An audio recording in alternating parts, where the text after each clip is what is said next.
S আলমের কিচ্ছু হয় নাই রনি। এস আলমের একটা টাকাও বাংলাদেশে ফেরত আসে নাই।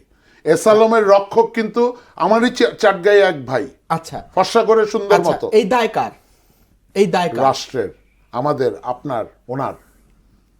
আপনি আপনি হঠাৎ করে এসে হিরো হয়ে গেছেন গণ অভ্যুত্থানে, ওনারা আন্দোলন করছে। ওয়ার আর দে?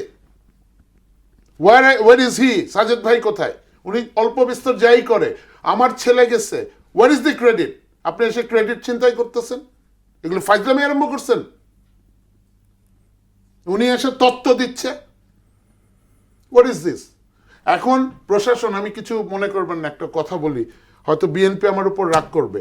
আমরা আজকে রাওয়া অফিসার্সরা, রিটায়ার্ড অফিসাররা বেগম জিয়ার ওখানে গিয়েছি মাজার জিয়ারত করতে।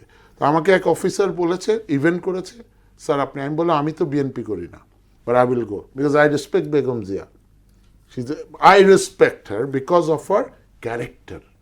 I respect General Zia, but I do not respect BNP. আমি তরুণ প্রজন্মকে প্রচন্ড রেসপেক্ট করি because they are our future, but I have no respect for NCP because ওরা কথা শুনে নেই, ওরা এক একজন আতেল হয়ে গেছে। 100 সিট বলে পাবে ওরা, তো 100 সিট পাইতে গেলে 5 সিটের জন্য ভিক্ষা করে। They have become break Helena, স্পেডের কুইন। ওরা থাকলে এরে খাওয়াতে, ওরে খাওয়াতে, ওদের নিয়ে খেলছে। তাসনিম জারার মতো মেয়েরা বের হয়ে আসতেছে, ডিভিশন হয়ে যাচ্ছে। This is wrong. We need a unity after this গণ অভ্যুত্থান। আজকে যদি বলে এই জামাত যাচ্ছে বিএনপির কাছে, কি জন্য? বিএনপি এইটা করতেছে, ঘুটুঘুটু করতেছে, এগুলি কি জন্য? তা এত দরকার কি ইলেকশন করার, খুনাখুনি করার? ভাইয়ের নিরাপত্তা আছে, ভাই বুকে হাত দিয়ে বলতে পারবে ওনার নিরাপত্তা আছে। আপনার আছে? আমার নাই, আছে? আমার নাই রনি, আপনারও নাই। আইন শৃঙ্খলা অবস্থা যেই অবস্থা, আমি 3টা ইলেকশন করাইছি রনি আমার চাকরি জীবনে। I started with 1991, ended with 2001, Delwar Hossain সাইদির কনস্টিটিউয়েন্সি। প্রথমে এই যে ধীরাইতে Suranjit Sen Gupta, very tough elections. আজকের ওই ইলেকশনের পরিবেশ আছে? আজকে স্বরাষ্ট্র মন্ত্রণালয় থেকে, ভাই আপনি কি কিনছেন, পিস্তল কিনছেন, লাইসেন্স নিচ্ছেন? তা আপনার পিছে কি পুলিশ 2টা থাকে? আপনার নির্বাচনী এলাকায় কয়জন প্রার্থী? এক এক দিন কতগুলি পুলিশ ডিপ্লয় হবে? তা সাধারণ জনগণ কাম খাবে নাকি, কচু খাবে নাকি?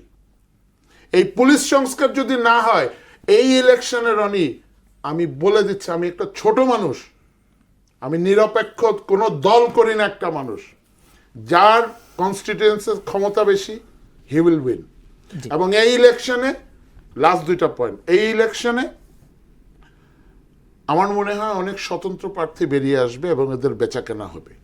জামাত কিনবে বা বিএনপি কিনবে, ব্লা ব্লা ব্লা। থার্ড, 3 কোটি নতুন ভোটার যারা আছে, 3 বা 4 কোটি, যারা নাকি দিনের ভোট, রাতের ভোট, কালের ভোট, পালের ভোট, এগুলি দেখতে থেকে ফেড আপ। আমি ফেড আপ। আমি গতবার ভোট দিতে গেছি যে আমার মৃত বাবা মাকে ওখানে পাই কিনা, যে আব্বা আম্মার একটু জড়ায় ধরতে পারবো কিনা। এই ভোটটা ইট ম্যাটার্স। এবং আমি শুধু এইটাই বিনয়ের সাথে লাস্টে বলবো যে রাষ্ট্রের খদগুলি রিপেয়ার নয়, প্রত্যেকটা ইনস্টিটিউশন নষ্ট হয়ে গেছে। It's army, police and everything. এটা রিপেয়ার না করে, this election is the solution.